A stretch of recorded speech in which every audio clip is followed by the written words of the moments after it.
Hello student, कैसे हैं आप। Sita group of education channel में आपका हार्दिक स्वागत है। आज मैं आपको महाराणा प्रताप के बारे में बताऊंगी। आप जानते हैं कि जो भारत का इतिहास है वो बड़ा गौरवशाली इतिहास रहा है। उसमें भी मेवाड़ का जो इतिहास है वो तो अत्यंत ही गौरवशाली इतिहास है। बप्पा रावल, महाराणा सांगा, उदय सिंह और महाराणा प्रताप इस राज्य के राजा थे, जिसमें महाराणा प्रताप के बारे में मैं आज आपको महाराणा प्रताप से आपका परिचय कराऊंगी।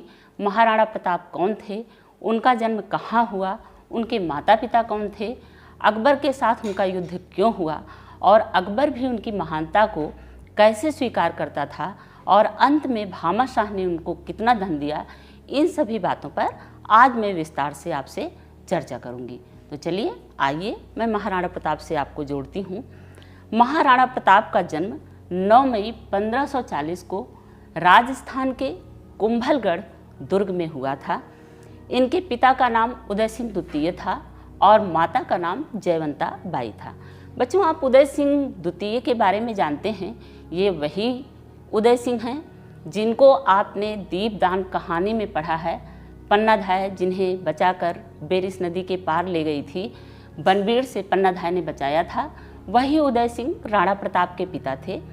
लेकिन जितने वीर राणा प्रताप थे, इनके पिता उदय सिंह के अंदर उतनी वीरता नहीं थी। उनका जो व्यवहार था वो कायरतापूर्ण था। उन्होंने मेवाड़ में वो अकबर से युद्ध नहीं कर सके और अकबर से वो जान बचाकर भागे थे, जबकि राणा सांगा ने बाबर से बड़ी वीरता पूर्वक युद्ध किया था और मेवाड़ के गौरवपूर्ण इतिहास को बनाए रखा। इनकी माता का नाम जयवंता बाई था।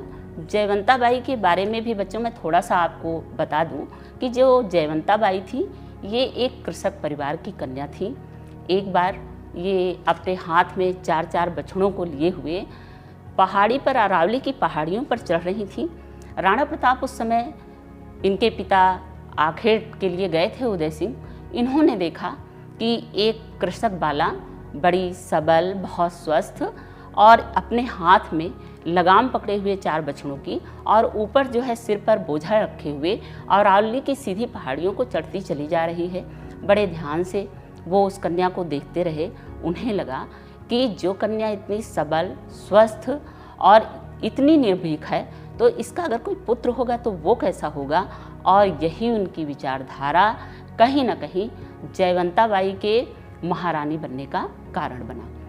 भले वो एक कृषक बाला थी, कम पढ़ी लिखी महिला थी, लेकिन उन्होंने राणा प्रताप का जो पालन पोषण किया वो इस प्रकार उनका पालन पोषण किया कि उन्होंने उनकी मानसिक शक्ति को भी पूर्ण रूप से विकसित किया और उनके शारीरिक शक्ति को भी पूर्ण रूप से विकसित किया। इस प्रकार राणा प्रताप के पिता का नाम उदय सिंह और माता का नाम जयवंता बाई था, जिनके बारे में मैंने आपको बताया। राणा प्रताप के बचपन का नाम कीका था। इनको प्यार से इनके साथी, इनके दोस्त और राज दरबार के लोग कीका कहकर बुलाते थे। ये महाराणा सांगा के पौत्र थे। महाराणा सांगा बहुत वीर थे। महाराणा सांगा के बारे में आपने अनेक वीरतापूर्ण कहानियाँ सुनी हैं। उस समय की ऐसी स्थिति थी जब राणा प्रताप का राज्य था, उसी समय दिल्ली पर अकबर का शासन था। अनेक राजपूतों ने उस समय मुगलिया वंश से वैवाहिक संबंध स्थापित कर लिया था, यानी कि कहीं ना कहीं उन्होंने अकबर की दास्ता स्वीकार कर ली थी। अपने विलासितापूर्ण जीवन को जीने के लिए, अपनी विलासिता को बनाए रखने के लिए, सुखों को भोगने के लिए उन्होंने अपने क्षुद्र स्वार्थ के लिए अकबर की दास्ता स्वीकार कर ली। लेकिन राणा प्रताप को ये मंजूर नहीं था। माता ने इस तरह पालन पोषण किया कि उनका शारीरिक बल और उनका शरीर, आप सोचिए कि 7.5 फुट के राणा प्रताप थे, 81 किलो का उनका भाला था, 72 किलो का कवच था और 10 किलो के वो जूते पहनते थे। 2 तलवारों का वजन सब मिलाकर 208 किलो तो उनके शरीर पर हर समय रहता था। तो कितना लंबा चौड़ा उनका व्यक्तित्व होगा, ये आप समझ सकते हैं। ऐसे राणा प्रताप से अकबर भी लोहा लेने में डरता था। क्यों डरता था? क्योंकि जो अकबर थे तो अकबर की हाइट कम थी, जबकि राणा प्रताप 7.5 फुट के थे। तो उसे डर लगता था कि कहीं ऐसा ना हो कि मैं राणा प्रताप के आगे जाऊं और घायल हो जाऊं या मुझे उनसे हार स्वीकार करना पड़े, पराजय स्वीकार करना पड़े। वो उनका बड़ा सम्मान भी करता था राणा प्रताप, इज्जत करता था। राज्य के पीछे उसने नीति अनीति दोनों अपनाई, लेकिन अगर पर्सनल तौर पर हम देखें तो वो राणा प्रताप का बहुत सम्मान करता था। अकबर ने अजमेर को केंद्र बनाकर राणा से युद्ध किया, लेकिन युद्ध करने से पहले उसने टोडरमल को और मान सिंह को राणा प्रताप के पास भेजा। उसने कहलवा भेजा कि जाओ और राणा प्रताप से ये कहो कि वो केवल मेवाड़ मुझे दे दें और इसके बदले में मैं उनको आधा हिंदुस्तान सौंप दूंगा। ये एक उसकी जिद थी कि मेवाड़ मेरे पास। अकबर की ये जिद कि मेरी वो आधीनता स्वीकार कर लें, उसके बदले में वो मुझसे कुछ भी ले लें। लेकिन राणा प्रताप को संघर्ष का जीवन जीना मंजूर था। राणा प्रताप को अनेक परेशानियां, अनेक कष्ट सहना मंजूर था, लेकिन इस प्रकार अकबर की अधीनता स्वीकार करना मंजूर नहीं था। उनका नैतिक बल, उनका उच्च आदर्श, उनकी आत्मा इस चीज़ को कतई गवारा नहीं करती थी कि वो अकबर के सामने झुक जाएं, अकबर के सामने घुटने टेक दें। उन्होंने मान सिंह से कहलवा भेजा कि जाओ उनसे कह दो कि मैं अकबर से युद्ध करूंगा, लेकिन कभी भी मेवाड़ को मैं अकबर को नहीं दूंगा। बच्चों, मेवाड़ के पीछे अकबर क्यों पड़ा था या मेवाड़ पर वो क्यों अधिकार करना चाहता था, इसके पीछे भी एक कारण है कि जो मेवाड़ था वो केंद्र में था। जो भी उस समय आयात निर्यात होता था वो उसको मेवाड़ से ही होकर गुजरना पड़ता था, तो वो केंद्र में था। और जब भी, और अनेक राजा तो उसकी अधीनता स्वीकार कर चुके थे, तो अनेक राजा जो है अपने राज्य से उसको गुजरने देते थे, लेकिन राणा प्रताप कभी भी उसको मेवाड़ से गुजरने नहीं देते थे। वो ढाल बनकर खड़े हो जाते थे। इसलिए वो, आप समझ लीजिए कि मेवाड़ जो है अकबर के आँख की जो है वो किरकिरी बन गया था। वो मेवाड़ पर किसी भी कीमत पर वो उसके मान प्रतिष्ठा का विषय बन गया था कि मैं मेवाड़ पर अपना अधिकार जमाऊंगा। जब मान सिंह गए और उन्होंने जो है राणा प्रताप से कहा कि आप अधीनता स्वीकार कर लीजिए, तो उन्होंने अधीनता स्वीकार नहीं की। और एक चीज़ और भी है कि उन्होंने मान सिंह का सम्मान तो बहुत किया, उनके लिए उन्होंने प्रीति भोज रखा, बड़ा उनके लिए जितने सरदार थे, उनके सामंत थे, उन्होंने उसमें भाग लिया और रात में सम्मान में उनके प्रीति भोज दिया गया। लेकिन जब उनके साथ खाने की बारी आई तो इसके लिए राणा प्रताप ने कहा कि जाओ कह दो कि उनका सम्मान बहुत करो, उनको खाना खिलाओ और जो भी उनके सम्मान में हो वो सब कुछ करो, लेकिन मैं उनके साथ बैठकर खाना नहीं खाऊंगा मान सिंह के साथ। उनके सामंतों ने पूछा क्यों? बोले कि जिसका नैतिक चरित्र इतना गिरा हुआ हो, जिस मान सिंह का, जिसने थोड़े से सुख के पीछे, भोग के पीछे, विलास के पीछे अपने खानदान की, अपने मान मर्यादा की इज्जत अकबर को जोधाबाई के रूप में सौंप दी हो, ऐसे मैं मान सिंह के साथ खाना खाना मुझे स्वीकार नहीं है। जबकि वो, आप जानते हैं कि भीलों के साथ, अपने देश की प्रजा के साथ वो बैठकर ज़मीन पे प्रतिदिन खाना खाते थे, एक भाई की तरह रहते थे, लेकिन उनको मान सिंह के साथ भोजन करना गंवारा नहीं हुआ। मान सिंह ने इसको अपनी प्रतिष्ठा का विषय बना लिया।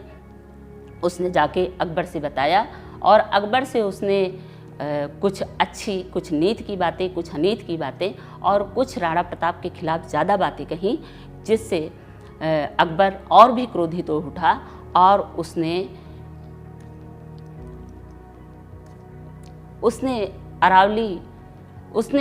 जो है राणा प्रताप के पास सेना भेजी।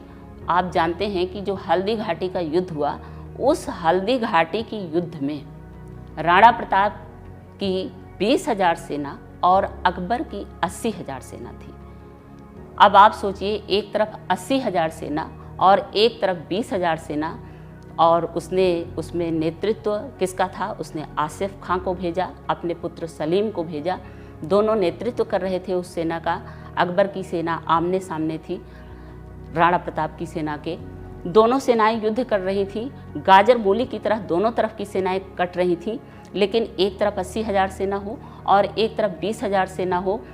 अकबर की सेना पर इधर की सेना, आप समझ लीजिए कि 5-5 लोगों को गाजर मूली की तरह काट रही थी। और चेतक के बारे में भी आप जानते हैं कि वह चेतक जो बड़ा प्रसिद्ध है, जिसके बारे में अनेक कहानियाँ लिखी गईं, अनेक कविताएं लिखी गईं, अनेक प्रकार की उस पर पुस्तकें लिखी गई। वो अफगानी घोड़ा, नीले रंग का घोड़ा चेतक, वो भी अपने राजा राणा प्रताप के साथ बड़ी वीरता के साथ लड़ा। और जानते हैं कि जब वो चेतक युद्ध में लड़ने के लिए जाता था तो राणा प्रताप उसके आगे जो है वो एक सूंड लगा देते थे और उसमें 2 तलवारें लगा देते थे। वो खुद तो लड़ता ही था, लेकिन जब वो सूंड लगी होती थी तो जो अकबर की तरफ के हाथी हैं वो या घोड़े हैं वो ये नहीं समझ पाते थे, या उनकी सेना ये नहीं समझ पाती थी कि ये घोड़ा है कि हाथी है। उस फुर्ती से तो उनको लगता था कि घोड़ा है, लेकिन उस सूंड से उनको लगता था हाथी है। ये एक कन्फ्यूज करने वाली कंडीशन थी, कन्फ्यूज करने वाली स्थिति थी, और उसमें कन्फ्यूज भी हो जाते थे लोग। चेतक कई लोगों को उस युद्ध में घायल कर चुका था, चेतक भी कई लोगों को मार चुका था।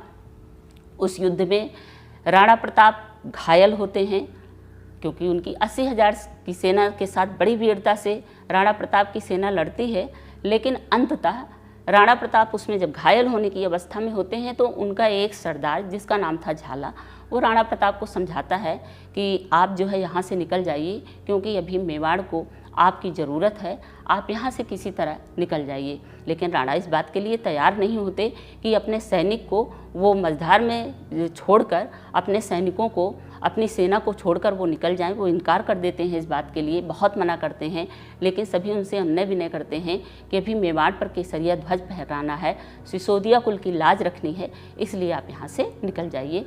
मजबूर होकर राणा को वहाँ से निकलना पड़ता है। राणा वहाँ से निकलते हैं। निकलने के बाद जो उनका घोड़ा चेतक है उसका एक पैर घायल हो गया था उस युद्ध में। फिर भी उसके बाद वो 21, कहीं पर 21 लिखा है, कहीं पर 28 लिखा है, 21 फुट नाले को बड़ी तेजी से, फुर्ती से छलांग लगाकर वो पार करता है और राणा प्रताप को वो मुगलों की सेना से बचाता है। मुगलों की सेना जो उनका पीछा कर रही थी उनसे बचाकर वो उन्हें अरावली के उस पार ले जाता है। राणा प्रताप सुरक्षित हो जाते हैं, लेकिन उसमें चेतक की मृत्यु हो जाती है। चेतक बुरी तरह घायल हो गया था, लेकिन उसमें वो मृत्यु को, वीरगति को प्राप्त होता है। इस प्रकार राणा प्रताप की जान बचती है। राणा प्रताप अरावली की पहाड़ियों में शरण लेते हैं। उनके साथ कुछ सैनिक भी हैं। अनेक प्रकार के वो कष्ट सहते हैं। उनकी पत्नी लक्ष्मी, उनका बेटा अमर, जो कभी राजमहल में सैया पर सोता था, सोने के प्लेट में जो खाना खाता था, जिसकी सोने की थालियाँ, कटोरियाँ होती थी, आप सोचिए कि वो जंगल में घास की रोटियाँ खाता है। अनेक प्रकार की कष्ट उनकी पत्नी लक्ष्मी सहती हैं।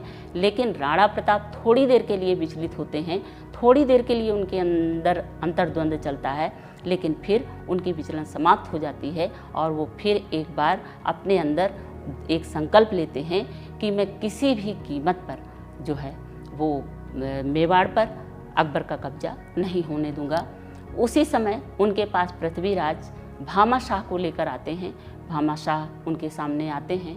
भामा शाह उनके सामने जो है, जो उनके पुरखों ने राणा प्रताप से ही अनेक उनके राज दरबार से जो उनको मुद्राएं मिली थी पुरस्कार के रूप में, प्रशंसा के रूप में, वो राणा प्रताप के कदमों में भामाशाह रखते हैं। कहते हैं आप इस धन को स्वीकार करिए और फिर से सेना इकट्ठी करिए, फिर से जो है अकबर पर आक्रमण करिए।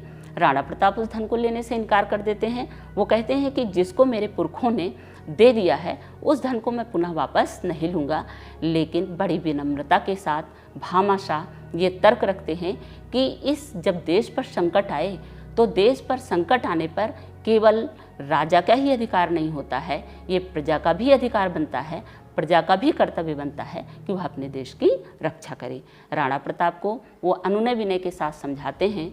राणा प्रताप भी देश की रक्षा के लिए, देश की आन बान शान के लिए, इस बात के लिए तैयार हो जाते हैं। वो उनका धन स्वीकार कर लेते हैं। बच्चों, आप जानते हैं कि उन्होंने कितना धन दिया था? उस समय 25 लाख रुपए और 20 लाख असरफियाँ उस समय उन्होंने दी थी, जो आज के सामयिक समय में आप समझिए उसकी कीमत करोड़ों और अरबों रुपए होगी। इतना धन भामाशाह ने राणा प्रताप को दिया था। आपने मेवाड़ मुकुट हाई स्कूल में आपके है गंगारत्न पांडे जी के द्वारा लिखा हुआ, उसमें गंगारत्न पांडे जी ने लिखा भी है, लक्ष लक्ष मुद्राओं की निधि मेरे कुल की थाती, रही भूमिगत सदा निरर्थक वैसी ही रह जाती। यानी कि ये धन तो ऐसे ही रखा रह जाता, ये निरर्थक बेकार जाता, लेकिन आज ये देश के काम आ रहा है, मैं इसे आपके चरणों में समर्पित कर रहा हूँ। राणा प्रताप ने उस धन के को लेकर फिर से सैन्य बल को इकट्ठा किया, फिर से अनेक प्रकार के संसाधन इकट्ठे किए और फिर उन्होंने अकबर पर आक्रमण किया, अकबर पर चढ़ाई की। अकबर पर चढ़ाई करने के बाद उन्होंने कुंभलगढ़ को और 32 राज्यों को अपने अधिकार में कर लिया। किससे कर लिया? अकबर से कर लिया। लेकिन ये विडंबना कहिए कि जिस चित्तौड़ के पीछे वो जीवन पर्यंत लड़ते रहे, वो चित्तौड़ और माडलगढ़ 2 ऐसे राज्य थे जिस पर राणा प्रताप का अधिकार नहीं हो पाया। बाकी 32 राज्यों पर पुनः उन्होंने अकबर से कब्जा कर लिया। इस प्रकार राणा प्रताप का व्यक्तित्व हम सभी के लिए अनुकरणीय है। अगर राणा प्रताप के बारे में सुनकर हमारी नसों में उबाल ना आ जाए, हमारी नसों में रक्त में उबाल ना आ जाए, एक ज्वारभाटा सा न उठने लगे, तो वास्तव में हमारा जीवन व्यर्थ है। राणा प्रताप का जीवन हम सभी के लिए आदर्श है, प्रेरणादायक है, सदैव हर काल में, हर देश में, हर परिस्थिति में हमको प्रेरणा देता रहेगा। वर्तमान में, अतीत में और आने वाले भविष्य में सभी के लिए राणा प्रताप का व्यक्तित्व प्रेरणादायी रहेगा। और बच्चों, मैं आपको ये बता दूं कि राणा प्रताप के बारे में कभी कभी हम लोगों के मन में ये भी आता होगा, एक सवाल उठता होगा कि क्या राणा प्रताप जो है युद्ध में वीर गति को प्राप्त हुए थे? राणा प्रताप की मृत्यु कैसे हुई? तो मैं आपको बता दूं कि राणा प्रताप अकबर से युद्ध करते हुए नहीं मारे गए, बल्कि राणा प्रताप एक दिन शिकार खेलने जा रहे थे और धनुष की प्रत्यंचा उन्होंने चढ़ाई, उनके हाथ की नस जो है वो खींच गई। उसके बाद राणा प्रताप की स्थिति धीरे धीरे बिगड़ने लगी और राणा प्रताप जो है वो शैया पर पड़ गए, यानी कि फिर वो इस सामान्य स्थिति में नहीं आ सके। राणा प्रताप का महान व्यक्तित्व तो ऐसा था कि आप सोचिए कि राणा प्रताप के पास कुछ भी ना होते हुए भी उस समय वो एक नेतृत्वकर्ता के रूप में थे कि उनके विरोधी भी उनकी महानता का और उनके विरोधी भी उनकी वीरता का लोहा मानते थे। जब राणा प्रताप मृत्युशैया पर पड़े थे, कोई भी ऐसा राजा नहीं होगा, और हिंदू राजा की बात मैं नहीं कर रही हूँ, मुगल वंश के राजा भी उनको देखने के लिए, सारे मुगल वंश के राजा आए। और अकबर, आप जानते हैं कि जब राणा प्रताप की मृत्यु हुई तो अकबर राणा प्रताप की मृत्यु पे सबसे ज़्यादा अगर कोई रोने वाला व्यक्ति था तो अकबर था। इतना ज़्यादा वो राणा प्रताप की वीरता से, महानता से प्रभावित रहता था। एक छोटी सी मैं आपको और भी घटना बता दूं कि अब्राहम लिंकन का तो नाम आप लोगों ने सुना होगा। अब्राहम लिंकन एक बार भारत आ रहे थे, तो उन्होंने अपनी माँ से ये कहा कि माँ, मैं भारत से आपके लिए क्या लाऊंगा? तो उन्होंने कहा कि बेटा, भारत जा रहे हो तो भारत से मेरे लिए चित्तौड़ की मिट्टी ले आना। उस मिट्टी को कि जिसका हाथी भी जो है उसने अकबर की दास्तां नहीं स्वीकार की, तो राणा प्रताप जैसे विरले व्यक्तित्व की अगर मैं चरण धूल भी अपने मस्तक पर लगा लूँगी तो मैं धन्य हो जाऊँगी। अब्राहम लिंकन की माँ ने चित्तौड़ की मिट्टी मंगवाई थी। अब आप सोच रहे होंगे कि हाथी कौन था? तो हाथी ये राम प्रताप उसका नाम था उस हाथी का। जब उसको अकबर ने चारों तरफ से 12 हाथियों को लगा के एक चक्रव्यूह बनाकर उस राम प्रताप हाथी को घेर लिया और उसको वो ले गए, उसको अपने घर ले गए। 28 दिनों तक उस हाथी को उन्होंने अनेक प्रकार की चीज़ें खाने पीने को दी, जो हाथियों की प्रिय चीज़ होती है उसको खाने को दी, लेकिन उसने 28 दिन तक कुछ भी नहीं खाया, केवल राणा प्रताप की याद में वो रोता रहा। अंततः मृत्यु को प्राप्त हुआ। ऐसा सोचिए कि हाथी जिसने अकबर की अधीनता को या अकबर की गुलामी को जो एक हाथी ना स्वीकार कर पाया हो, तो राणा प्रताप क्या उसकी अधीनता को स्वीकार करते? राणा प्रताप क्या उसकी गुलामी को स्वीकार करते? जीवन भर कष्ट सहने के बाद भी उनका महान व्यक्तित्व कभी उनके चरणों में झुका नहीं। ये उस समय के लोगों के लिए भी प्रेरणादायी था कि जब चाटुकारिता करते थे लोग, थोड़े से धन वैभव के लिए अकबर के आगे झुक जाते थे, अपने राजपूतानी मर्यादा को छोड़कर, आन बान शान को छोड़कर वैवाहिक संबंध स्थापित कर लेते थे। आप सोचिए कि कितना नैतिक पतन उनका हो चुका था। उसमें एक महान व्यक्तित्व था जिसने कभी उनके आगे हार नहीं स्वीकार की, उनकी दास्ता को स्वीकार नहीं किया। तो ऐसा महान व्यक्तित्व किसी क्लास की परिधि में, किसी कक्षा की परिधि में नहीं बांधा जा सकता कि इसको इस क्लास के विद्यार्थी पढ़ेंगे, बल्कि वो सभी के लिए, हमारे लिए, आपके लिए, सभी के लिए उनका व्यक्तित्व अनुकरणीय है। वंदनीय है। ऐसे थे हमारे महाराणा प्रताप। ऐसे महाराणा प्रताप के बारे में हम लोगों को जानना चाहिए, उनके जीवन के बारे में, उनके व्यक्तित्व के बारे में जानकर हमें उनसे प्रेरणा लेनी चाहिए।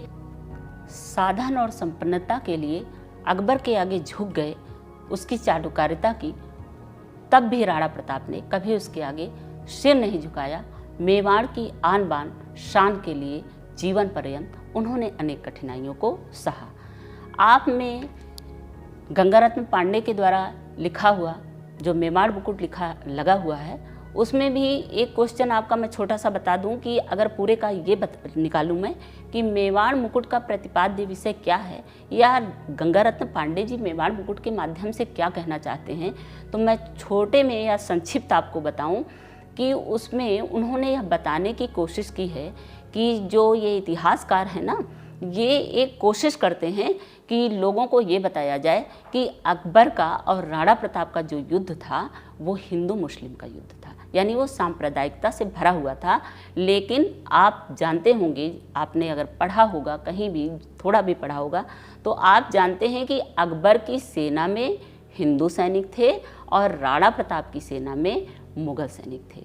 यानी कि वो युद्ध था वो उस समय हिंदू मुस्लिम का युद्ध नहीं था, बल्कि अपने राज्य के लिए उस समय जो राजा होते थे, वो जो उनका राज्य होता था, जो उनका भूभाग होता था, वही उनका सब कुछ होता था। उसकी शान के लिए, उसकी रक्षा के लिए वह अपने राजा की तरफ से, चाहे वो अकबर हों और चाहे राणा प्रताप हों, वो अपने राजा की ओर से बड़ी निष्ठा के साथ और बड़ी वीरता के साथ लड़ते थे।